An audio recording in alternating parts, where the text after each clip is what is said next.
नमस्कार, आप सभी का एक बार फिर से। वित्त मंत्री निर्मला सीतारमण आज वित्त वर्ष 2024 और 25 के लिए केंद्रीय बजट पेश किया। विपक्ष दलों ने मोदी सरकार पर कॉपी पेस्ट और सरकार बचाओ बजट पेश करने का आरोप लगाया और कहा है कि इसमें नौजवान, किसानों तथा विपक्षी दलों के शासन वाले राज्यों की अनदेखी की गई है। लोकसभा में विपक्ष के नेता राहुल गांधी ने इसे कुर्सी बचाओ बजट करार देते हुए कहा है कि हमने अन्य राज्यों की कीमत पर बीजेपी के सहयोगी के लिए खोखले वादे किए गए। उन्होंने कहा है कि AA को लाभ देने की कोशिश की गई है, लेकिन आम भारतीयों की कोई राहत नहीं दी गई है। उन्होंने मोदी सरकार के तीसरे बजट को कॉपी और पेस्ट करार देते हुए कहा है कि इसे कांग्रेस पार्टी के घोषणा पत्र और पिछले बजट की नकल करार दिया। कांग्रेस नेता रणदीप सुरजेवाला ने कहा है कि बस बदला लो और सरकार बचाओ बजट जरूरी है। देश का क्या होगा फिर देखा जाएगा। यूपी ने लोकसभा में हराया तो यूपी नाम का शब्द ही बजट से हटवा दिया। महाराष्ट्र हारे तो महाराष्ट्र का नाम काट दिया। वही हरियाणा हारे तो हरियाणा के अस्तित्व से ही मुंह मोड़ लिया। वही राजस्थान में कांग्रेस ने अच्छा किया तो राजस्थानियों को भी बजट में शून्य मिला। कर्नाटक व तेलंगाना में कांग्रेस सरकार है तो ऐसे किया कि जैसे वे भारत का हिस्सा नहीं है। वही बिहार की बात करें तो बिहार और आंध्र प्रदेश में भी 5 साल की लंबी योजना में डाल दिया ताकि न कुछ मिले, बस उम्मीद रहे और समर्थन चलता रहे, बाद में दूध से मक्खी तरह निकलेंगे। कांग्रेस के वरिष्ठ नेता पी चिदम्बरम ने कटाक्ष करते हुए कहा है कि उन्होंने इस बात की खुशी हुई कि लोकसभा चुनाव के बाद वित्त मंत्री निर्मला सीतारमण ने मुख्य विपक्ष दल का घोषणा पत्र पढ़ा। पूर्व वित्त मंत्री चिदम्बरम ने एक्स पर पोस्ट किया, मुझे यह जानकर खुशी हुई कि माननीय वित्त मंत्री ने चुनावी परिणामों के बाद कांग्रेस का लोकसभा 2024 का घोषणा पत्र पढ़ा है। मुझे इस बात की भी खुशी है कि उन्होंने कांग्रेस घोषणा पत्र के पृष्ठ 30 पर उल्लेख किया रोजगार से जुड़े प्रोत्साहन के वस्तु अपना लिया है। उनका कहना है कि मुझे इस बात की भी खुशी है कि उन्होंने कांग्रेस के घोषणा पत्र के पृष्ठ 11 पर उपलब्धियों प्रत्येक प्रशिक्षुक के लिए भत्ते के साथ साथ प्रशिक्षुता योजना भी शुरू की है।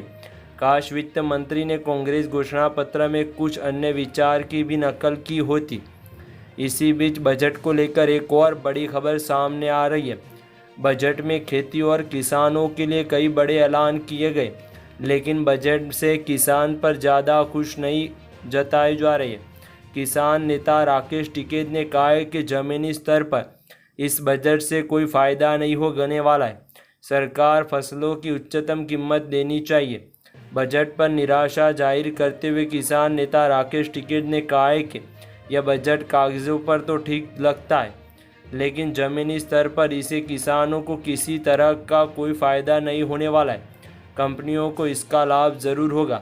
जो ऑर्गेनिक या नेचुरली खेती की बात है तो इसके लिए कोई NGO कंपनी या फिर कोई संस्था होगी जो यह काम लेगी और कहेगी कि हमने इतने किसानों को खेती करना सिखाया, किसानों को सिखाने का इतना खर्चा आदि आ गया, मतलब ये कि सीधा लाभ उन्हें मिलेगा।